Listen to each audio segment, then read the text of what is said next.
In this spoiler-free Cyberpunk video, we're going to be talking about the leaks I've personally chosen to view, and my impressions overall on how impressed I am with the world of Cyberpunk 2077. We're also going to be talking about why enemies look spongy when it comes to damage. There's actually a reason for that, and there's a reason for how they've implemented that into the engine. We'll also talk about the engine itself and also what I've seen so far, cross-referencing from what the ginormous handful of articles, reviews and press release information we've had. There seems to be this overwhelming scam in the industry of gaming nowadays where developers will share information that's just not true, and also journalists and fan pages being totally biased towards certain games and developers and, over-exaggerating information.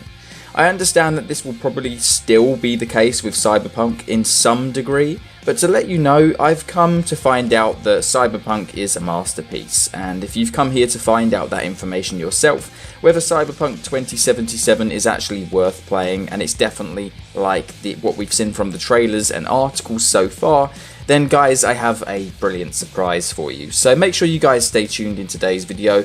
I just want to say I am incredibly impressed with both Cyberpunk, the game, and what I've seen from it so far, and you guys supporting my channel. So thank you so much to everyone who's supporting me throughout this transition on my channel. I'm very excited to be covering the game here and make videos for you guys. So the first thing I want to note from watching this Cyberpunk leaked gameplay is that the map size is pretty breathtaking. The map is ginormous. It literally destroys maps like Grand Theft Auto 5 in pretty much every single way possible. When we talk about maps like GTA, it's easy to get caught up in the sheer scale and opposed to the depth of the game. I would say that Cyberpunk's map is a serious contester against GTA 5 in size, but that doesn't account for the sheer depth and content inside the map, which completely blows GTA 5 out of the water. Let's not forget that the city of Night City in Cyberpunk has a ginormous 3D scaling. Ground floor, subway systems, underground, above ground, skyscrapers, buildings. A lot of places are enterable and a lot of exploration is needed. Also, another note on that matter is the amount of icons available for missions and side missions is absolutely breathtaking. There's probably hundreds of missions and side activities to complete just from what I've seen so far in just the first hour of gameplay, guys, and I'm super stoked to play this game. One of the nice surprises I've had is that the gunplay is actually spot on. The registry for bullets and destruction with weapons is instant. It's really satisfying when a game gets the shooting and physics within the game spot on, because Cyberpunk is doing that really well. There's nothing worse than playing a game and having unresponsive AI, physics, but in Cyberpunk there's no delay in it and it really feels fluid from what I can tell so far. There's nothing worse than playing a game and shooting an enemy only to see your bullets and hits not registering for a few milliseconds or seconds, and it really breaks the immersion for me. Now, some people have said that the enemies look kind of spongy when it comes to bullets, and enemies seem to have a lot of HP, making them look like they're able to take an unreal amount of damage and bullets to kill. But in reality, yes, this is true, but actually there's a reason for it, and it does improve the further you progress in the game. CD Projekt Red want you to feel like you've actually made progress when it comes to the game, and like everything you've acquired through your journey seems more valuable. Therefore, they've opted in to make enemies more spongy at the start of the game, and of course as you install more cyberware and get better weaponry, then later in the game it will really feel like you've actually earned these items, because it will become a lot easier to complete the missions and enemies will sponge less damage. I'm really happy with the exploration that I've seen on YouTube so far from Cyberpunk. I've seen people exploring buildings, shops, the streets, and one thing that was on my mind was, how busy is the map? How many NPCs are there in Cyberpunk? Are the streets actually littered with NPCs and pedestrians, or were the trailers kind of over-exaggerating that matter of fact? So one thing to note is that the game everyone is playing at the moment is the unreleased version, meaning there's more stability and patches to be released when the game actually releases globally for the whole world. Graphical improvements and smooth gameplay is to be expected post-release, even though the gameplay we've already seen is pretty impressive as it goes, I would say myself.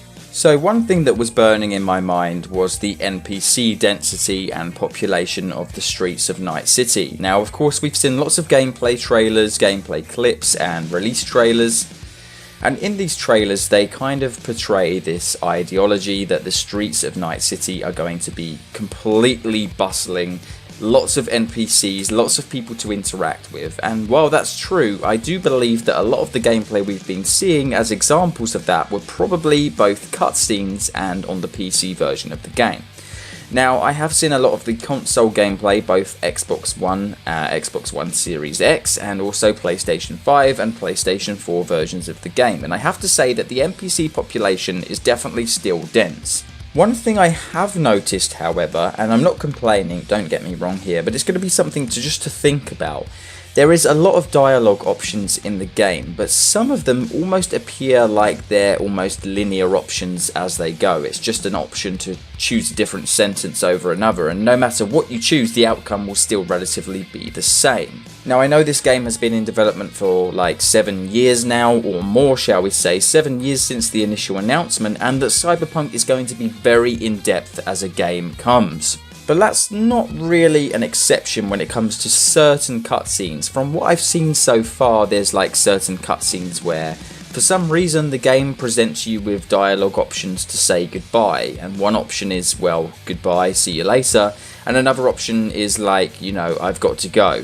But those two different dialogue options don't really seem like they were really, shall I say, necessary, but in my opinion are quite an important touch in terms of like customization and the way you want to play and the way that you want to approach certain conversations. But don't get me wrong, all I'm trying to say is that it almost appears like some dialogue options in the game probably have the same outcome no matter what option you pick, and therefore I'm seriously impressed with the amount of dialogue options this game has to offer. I mean, even in certain dialogue options and storyline missions where it doesn't even seem like the dialogue really has that much of an important effect, they've still allowed us to choose different options, which makes this game so important in the timeline right now for developers to see and take this as an example of what modern day gaming should be. The driving in Cyberpunk does look awesome as well. There's a wide range of vehicles, and it does look like the performance on consoles does just about keep up with the frame rate required in order to speed through Night City in some awesome vehicles. One thing I will say, however, is that you can clearly see the difference between the PS5 and Xbox Series X opposed to the PlayStation 4 and Xbox One.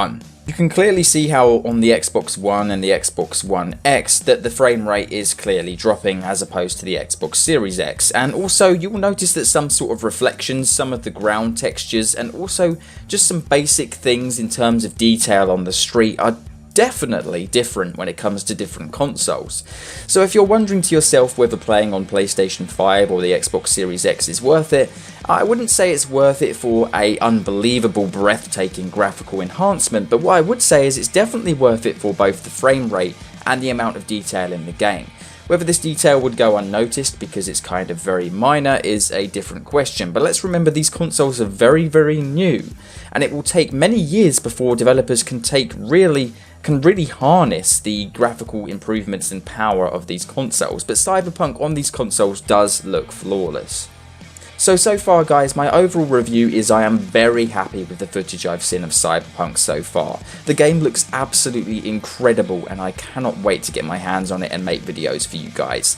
So if you're still watching, that's a friendly reminder just to let you know I'm going to be releasing Cyberpunk videos here on the channel, and lots of you won't be subscribed yet. So if you're interested in seeing Cyberpunk gameplay, make sure you guys click that subscribe button down below. And if you feel like being really helpful, click a like on the video and turn on notifications, because it really helps me grow my channel. I'll see you guys when the game comes out, and also with some more information videos when necessary, and I'll see you guys soon. Adios.